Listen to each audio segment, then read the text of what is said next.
tayo ngayon ng pesang isda. Ang gagamitin nating isda is lapu-lapu, na kung tawagin is red hamor. Ito yung ingredients natin. Garlic, onions, ginger, spring onions, tomatoes. Tapos, ito yung ilalagay natin gulay, repolyo. Pwede din lagyan natin ng pechay o bok choy. Tapos, yung pampalasa natin is patis. And yung olive oil, ipiprito muna natin yung lapu-lapu. Yung isda, nilagyan na natin ng salt and pepper. Tapos, ipiprito na natin siya. So, yan. Ipiprito muna natin yung isda. So, yan. Okay na yan. Hindi naman natin kailangan tostahin siya o prituhin siya ng maigi. Basta lang mag-firm yung fish. Kasi ayaw ko ng magiging parang nilaga yung fish. So, pag piniprito mo siya, firm pa rin yung fish.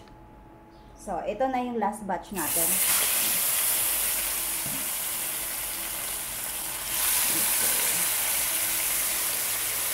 Ngayon, sunod naman is magpapakulo tayo ng tubig. Pero this time, lalagyan natin siya ng kamatis. Tayin lang natin siyang papakuluan. Tapos, saka isusunod natin yung mga ibang ingredients. So, ito, kumukulo na siya. Piratin lang natin ng konti. Durugin natin ng konti itong tomatoes para masarap siya. And lumasa dun sa sabaw. Yan. Isusunod na natin yung ibang ingredients.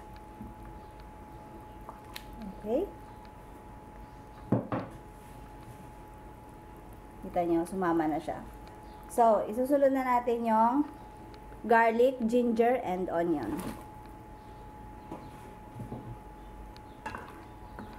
Yan. Pakukuluan lang natin. Lalagyan na natin siya ng konting patis. Ito lang yung pinakampampalasa natin. Konti lang. Tansyahin nyo lang. Later, dagdagan na yung fish. Ilalagay na natin siya isa-isa.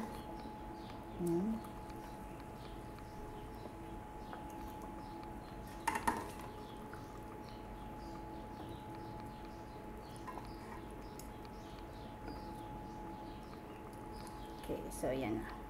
Then, ilalagay na natin yung spring onion. Yan, pampalasa din yan siya. Mga isang kulo lang nito, ilalagay na natin yung repolyo. Yan, nakaisang kulo na siya, ilalagay na natin yung repolyo. Yan. Malinis yung kamay ko, ah.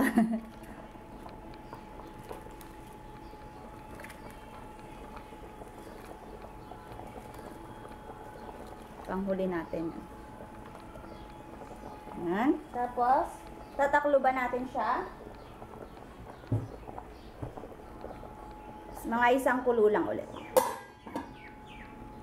So, i-off na natin yung stove natin.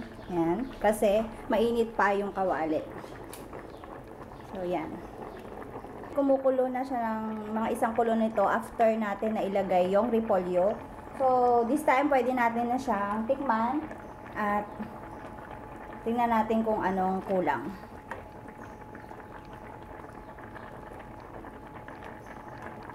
So, ito okay na. Okay na yung para sa akin. Yan, lalagyan na lang natin ng konting pepper. Konti lang. Kasi meron ng pepper kanina yung fish natin. So, yan. Okay na yan. So, ito na po yung ating finished product ng pesang isda. So, yan. Masarap po yan sa kanin. So, ayan. Nakita niyo yung kamatis pati natunaw na siya dun sa sabaw. So, ayun ang masarap.